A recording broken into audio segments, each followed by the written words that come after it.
Hello दोस्तों, स्वागत है आप सभी का आपके अपने चैनल में स्टडी विथ रोहित में। तो दोस्तों, आज की क्लास में हम देखेंगे बिहार पुलिस से कुछ अति महत्वपूर्ण प्रश्न जो 2 से 3 बार परीक्षाओं में पूछे गए हैं। तो चलिए बिना देरी करते हुए आज की क्लास शुरू करते हैं। पहला क्वेश्चन है, शिवालिक की पहाड़ियाँ किस राज्य में स्थित है? तो इसका राइट आंसर है ऑप्शन ए, हिमाचल प्रदेश में। अगला क्वेश्चन है,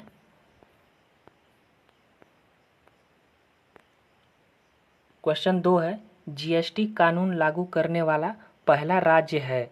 तो इसका राइट आंसर है ऑप्शन सी, असम।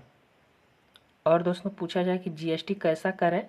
तो ये अप्रत्यक्ष कर है। जीएसटी अप्रत्यक्ष कर है। क्वेश्चन 3 है, मेक इन इंडिया पहल की शुरुआत कब हुई थी? तो इसका राइट आंसर है ऑप्शन सी, 25 सितंबर सन 2014 में। मेक इन इंडिया पहल की शुरुआत 25 सितंबर सन 2014 में हुई थी। अगला क्वेश्चन है,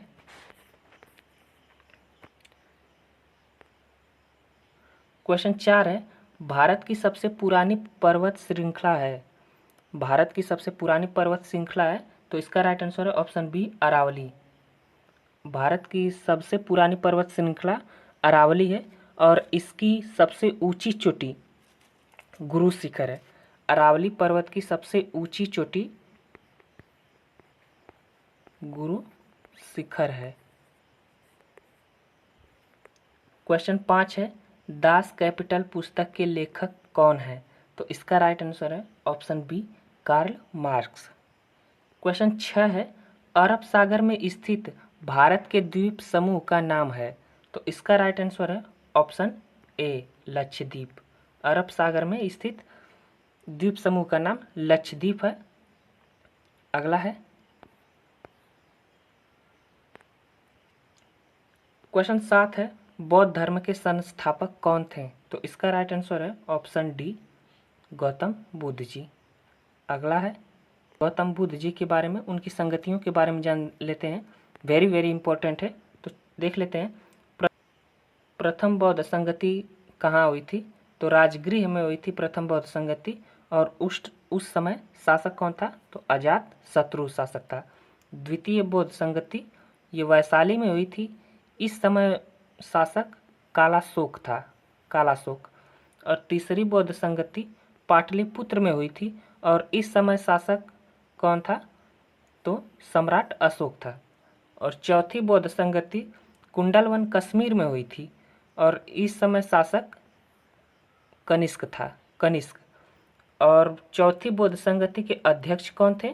तो वसुमित्र थे। चौथी बौद्ध संगति के अध्यक्ष वसुमित्र थे और उपाध्यक्ष अश्वघोष थे।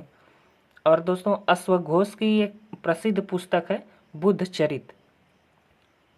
क्वेश्चन 8 है, हिंदी साहित्य का सबसे प्रसिद्ध उपन्यासकार किसको माना जाता है?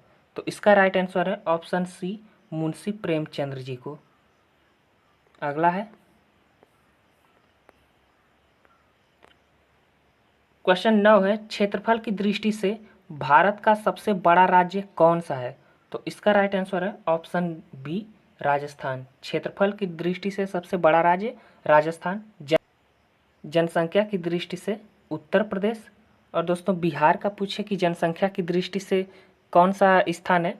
तो बिहार का जनसंख्या की दृष्टि से तीसरा स्थान है और क्षेत्रफल की दृष्टि से 12वां स्थान है। क्वेश्चन 10 है, देश में सबसे बड़ा सार्वजनिक क्षेत्र का संगठन है? तो इसका राइट आंसर है ऑप्शन ए, रेलवे। अगला है, क्वेश्चन 11 है, कर्क रेखा किस राज्य से होकर नहीं गुजरती है?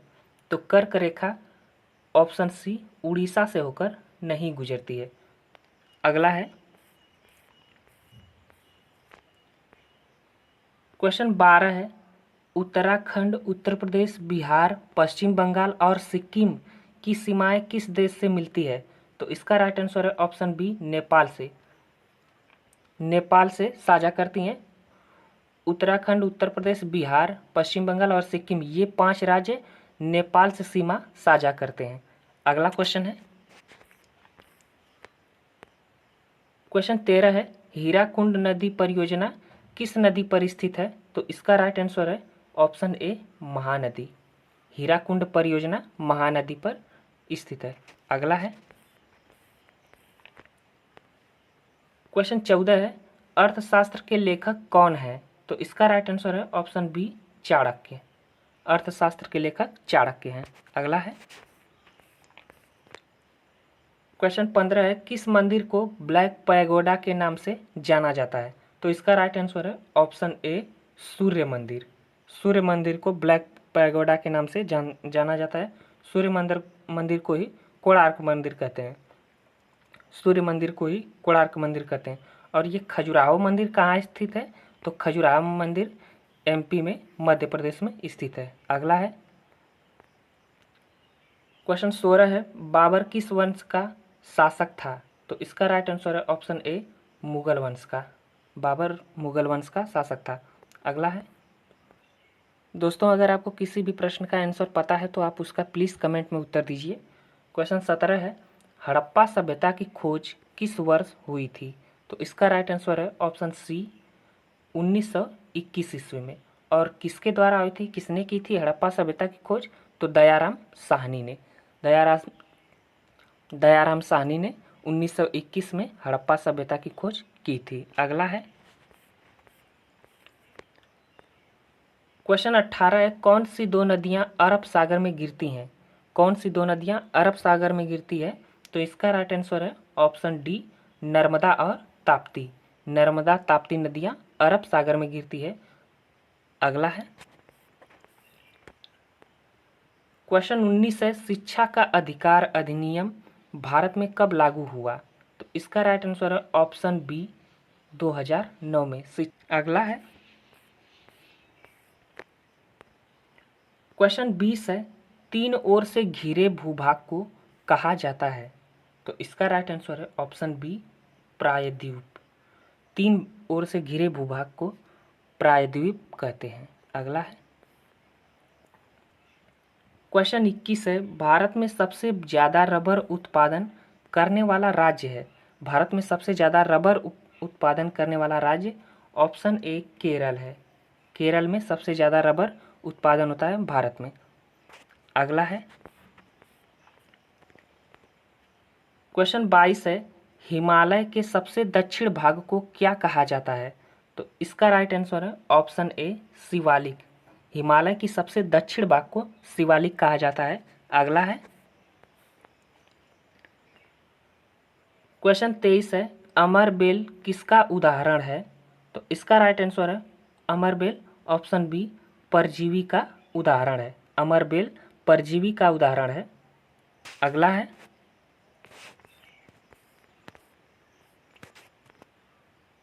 क्वेश्चन 24 है, चंद्रमा की सतह पर एक वस्तु का वजन होता है? तो चंद्रमा की सतह पर एक वस्तु का वजन ऑप्शन डी पृथ्वी की सतह पर वजन का 1/6 हो जाता है। पृथ्वी की सतह पर वजन का 1/6 हो जाता है। क्वेश्चन 25 है, विद्युत प्रतिरोध को मापने के लिए इकाई है? तो इसका राइट आंसर है ऑप्शन बी ओम। विद्युत प्रतिरोध मापने की इकाई ओम है। अगला है क्वेश्चन 27 है, पोलियो तथा चेचक की बीमारी के होने का कारण है? तो इसका राइट आंसर है ऑप्शन सी विषाणु। विषाणु द्वारा पोलियो और चेचक होता है। अगला है क्वेश्चन 28 है, उत्तक जो पौधों में जल परिवहन में मदद करता है?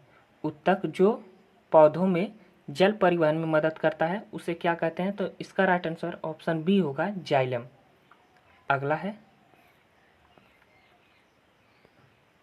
क्वेश्चन 28 है, मानव खोपड़ी में कुल हड्डियां होती हैं?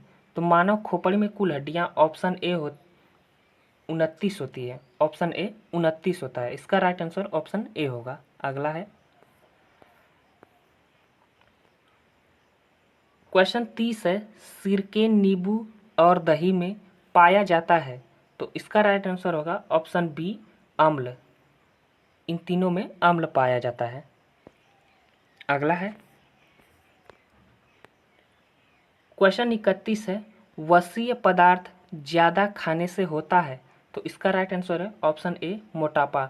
वसीय पदार्थ ज़्यादा खाने से मोटापा बढ़ता है। अगला है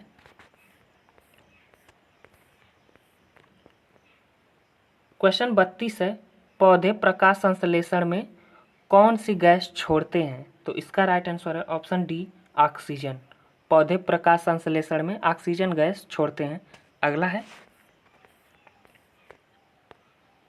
क्वेश्चन 33 है, कवि का स्त्रीलिंग है। कवि का स्त्रीलिंग है, तो इसका राइट आंसर है ऑप्शन सी कवयित्री।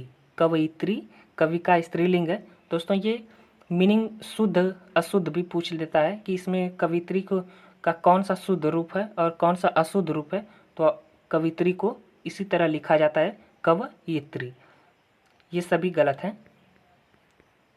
अगला है क्वेश्चन 34 है, हिंदी भाषा में कुल व्यंजन हैं, तो इसका राइट आंसर है ऑप्शन बी 33। हिंदी भाषा में कुल व्यंजनों की संख्या 33 है। अगला क्वेश्चन है और ये आज का हमारा लास्ट क्वेश्चन है। इसके बाद आपको एक क्वेश्चन मिलेगा जिसका आपको कमेंट बॉक्स में उत्तर देना है।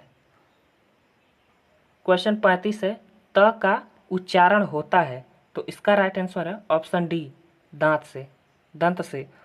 त का उच्चारण स्थान दंत है। अगला है दोस्तों, ये आपको इसका आपको आंसर कमेंट बॉक्स में लिखना है। क्वेश्चन 36 है, संविधान की आत्मा किसे कहा जाता है। संविधान की आत्मा किसे कहा जाता है। ऑप्शन ए है मौलिक अधिकार, ऑप्शन बी है प्रस्तावना, ऑप्शन सी है राज्य के नीति निर्देशक तत्व, ऑप्शन डी है संवैधानिक अधिकार। इनमें से दोस्तों आपको इसका जवाब कमेंट में बताना है। तो दोस्तों आज की क्लास कैसी लगी। अगर दोस्तों अच्छी लगी होगी तो वीडियो को लाइक करिए, ज़्यादा से ज़्यादा शेयर करिए और चैनल को भी सब्सक्राइब कर दिए। Thank you.